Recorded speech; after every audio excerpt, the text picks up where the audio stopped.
there's a lot of our social contract, if you want, with people trying to bring services to people who would not normally have it, has been achieved in the last few years. But now we have to maintain that. Now, unless we make the leap forward in terms of our economic management, we're going to be in real trouble in the future, because we've taken on a lot for our society. The question is, are we able to maintain it, in your opinion? In my view, there's nothing which determines your life chances so much as education does, and we want to make sure that people from whatever background have educational opportunity. We're concerned about those studies which are showing that Australia's rates of literacy and numeracy in maths and science and the like have not improved during the course of the past decade and a half, whereas other countries are improving. We want to see Australia right up there in the top 5 nations by 2025 in maths and science and literacy. So the investments that we propose to put in through the Better Schools plan are designed to achieve this. The other point I'd make is that there's a lot of talk about competitiveness, about productivity, about increasing workforce participation, about skills shortages. All these things come back to education. If we can do better on the education front, we will be a more competitive nation, we'll be a more productive nation, and we'll be able to tackle our skills shortages and increase workforce participation. And they are a recipe for national prosperity, as well as people being able to individually enjoy good living standards and good prospects. And you were Secretary for Trade, and therefore you are very aware that we have a huge pool of population just north of Australia. Therefore, it seems to me that languages are becoming of primary concern, because unless you can communicate with people at the microeconomic level, you're not going to be able to access those economies well. So I do hope that that becomes also bipartisan, and that Australia, being such a big country, we want to make sure that our standard of living remains as it is now and higher for everyone who's in this country. Look, you make a good point about what's going on to our north. We've talked a lot about the Asian century.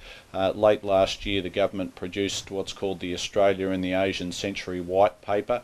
One of the things it focused on was languages, because we want our public servants, we want our private sector, we want our education system to reflect the need to lift our Asian literacy, and that we know that globalisation brings with it both opportunities and challenges. There are two sides of this coin. To get the most out of the prosperity which is occurring in Asia, developing those Asian languages is the right way to go about it.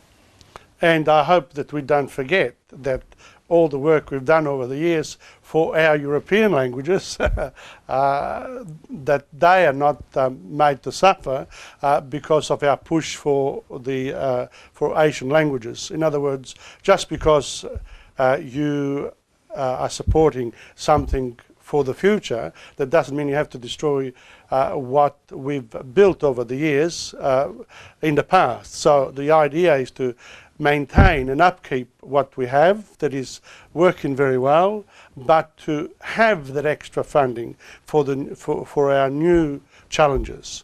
So that is something that worries me, depending on who gets into government, because some governments like to just cut spending all the time, yes. And that is not always a good thing. Yes, well, unfortunately the opposition looks to be proposing to engage in what's called in Europe austerity measures, and those austerity measures have been shown in Europe to make things worse, to increase unemployment and to increase misery and hardship as a consequence, without effectively tackling economic problems. In relation to your point about European languages, it's a point well made, and Australia is very fortunate to have people of Italian and Greek and other European backgrounds in that those language skills are very useful in terms of our trading and other interactions with those countries. There's no doubt that it's an advantage to have people throughout our country who have that background and some of those links that they can make use of. Now, I know that you took a very Labor view. I just want to say that even when the Liberals have been in power, languages have been looked after very well, and I hope that, in all fairness, that this is something bipartisan on both sides, because I have appreciated working under both sides of government, and our services with small changes have been going on for a long time, regardless of who's in power. But I do hope that the right emphasis is given this time round because of the challenges for the future that come from our new technologies, our globalisation problems, and also the inequalities, the inherent inequalities that exist in societies, not just Australia but everywhere else.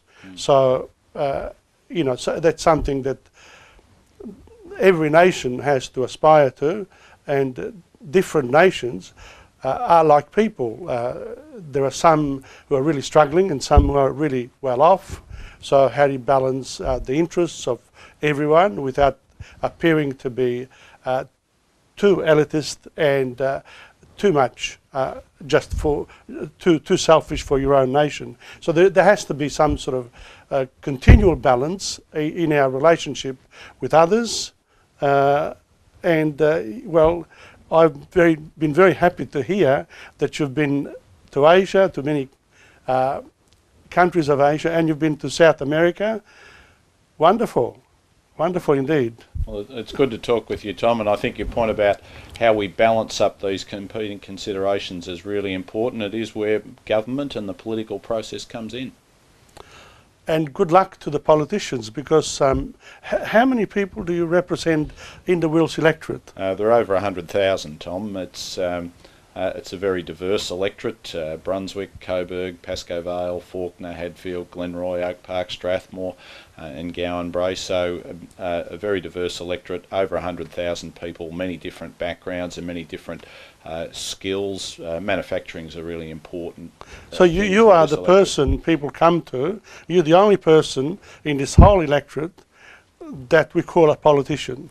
Oh well, government. You've got the state parliament, and I have a number of state. And we've got Jane Garrett in this, yes, and then we've got our local, in Pascoe Vale, and Frank Maguire in Broadmeadows, but and also we have our mayor, yes, Lord Mayor. So in other words, there are only a few people, yes, and you've got a big job. Oh yes, yeah, plenty. So no wonder, Kelvin, that you are continually being looked at for your performance by everyone in the electorate. So I wish you the best for the coming elections, and I'm sure there'll be other opponents, worthy opponents, but you've been, you have actually been across.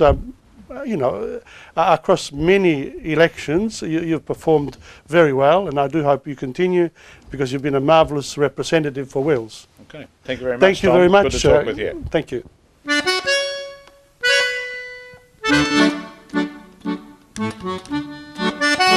Thank you.